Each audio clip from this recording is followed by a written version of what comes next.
কেমন আছো সবাই? আজকে আবারও চলে এসেছি আর একটা রেসিপি নিয়ে। রাস্তার ধারের দোকানগুলোতে যেভাবে ঘুগনি বানায়, আজকে আমি ঠিক সেইভাবেই ঘুগনি বানিয়ে দেখাবো। এখানে 250 গ্রাম মটর আমি গতকালকে রাত্রে ভিজিয়ে রেখেছিলাম।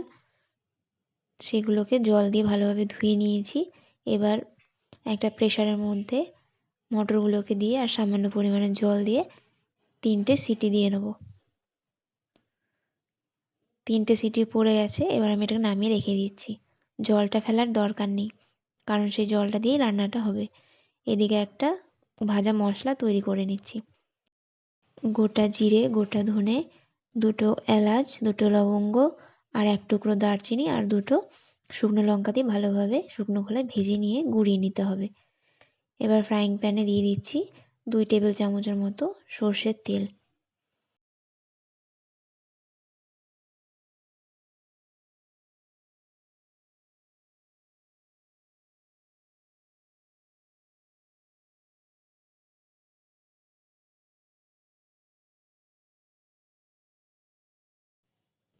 একটা বাটিতে আলুগুলোকে তুলে নিচ্ছি।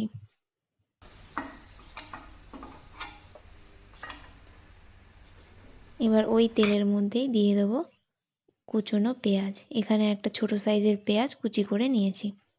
পেঁয়াজটাকে ভালো মতো ভেজে নিয়ে এর মধ্যে দিয়ে দেবো 1 চামচ মতো আদা রসুনের পেস্ট।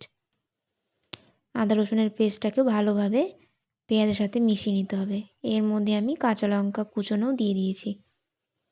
ভালোভাবে কষিয়ে নিতে হবে 2 থেকে 3 মিনিট সময় ধরে। কষানো হয়ে গেলে এর মধ্যে দিয়ে দেবো জিরের গুঁড়ো, সামান্য পরিমাণে দিচ্ছি লঙ্কার গুঁড়ো আর হলুদ গুঁড়ো। যেহেতু কাঁচা লঙ্কা ব্যবহার করেছি তাই লঙ্কার গুঁড়োটা বেশি দিইনি। এখানে চাইলে আপনারা কাশ্মীরি লঙ্কার গুঁড়ো দিতে পারেন, এতে কালারটা আর একটু লাল হবে। মশলাটা কষানো হয়ে গেলে এর মধ্যে জল সমেত যে মটরটা সেদ্ধ করে রেখেছিলাম সেটা দিয়ে দেবো আর আলুটাও দিয়ে দিচ্ছি। ভালোভাবে মেশানো হয়ে গেলে এর মধ্যে দিয়ে দেবো স্বাদ মতো নুন।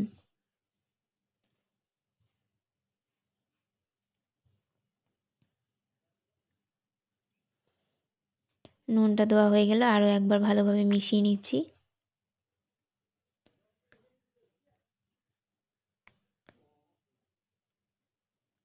এবার এটাকে ফুটতে দেবো।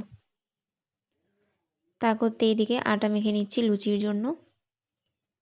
এখানে একটা বাটির মধ্যে 1.5 কাপ মতো ময়দা নিয়েছি।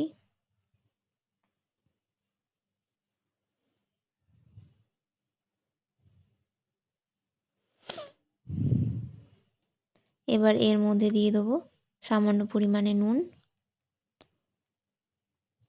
আর দিয়ে দেবো কিছুটা পরিমাণে সাদা তেল। এবার এই সব কিছুকে একসাথে ভালোভাবে মিশিয়ে নেব। মিশিয়ে নেওয়া হয়ে গেলে অল্প অল্প করে জল দিয়ে একটা সুন্দর ডো বানিয়ে নিচ্ছি।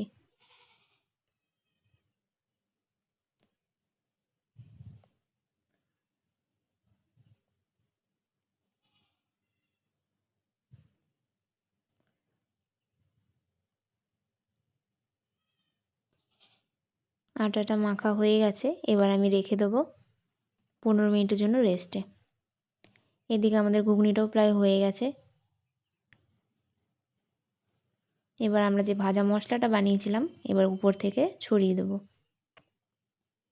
এই ভাজা মশলাটা দেওয়ার জন্যই ঘুগনির স্বাদটা আরও 10 গুণ বেড়ে যায়। তোমরা যদি রাস্তার ধারে ওই দোকানগুলোর মতো টেস্ট পেতে চাও ঘুগনিতে, তবে এই ভাজা মশলাটাকে কোনোভাবেই স্কিপ করা যাবে না। ভাজা মশলাটা দিয়ে আরও একবার ভালোভাবে মিশিয়ে নিচ্ছি। আমাদের ঘুগনি রেডি। এবার আমি ঘুগনিটাকে নামিয়ে নিচ্ছি। এবার একটা কড়াই বসিয়ে দিচ্ছি লুচিগুলো ভাজবার জন্য। কড়াইয়ে তেল দিয়ে দিয়েছিলাম। আমরা যে আটাটা মেখে রেখেছিলাম সেই আটা থেকে লেচিটা কেটে নেব। 1.5 কাপ ময়দায় আমার টোটাল 8টা লুচি হয়েছিল।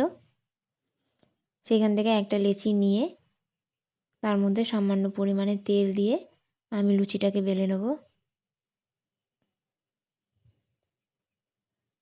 আমি লুচি যতই ভালো বেলতে যাই না কেন কখনোই গোল হয় না।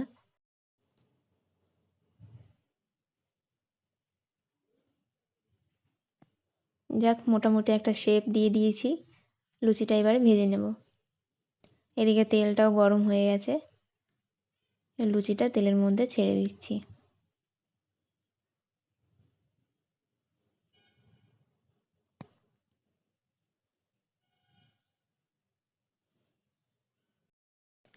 তোমাদের কার কার ভালো লাগে রাস্তার সাইডে এই লুচি আর ঘুগনি খেতে অবশ্যই কমেন্টে জানিও।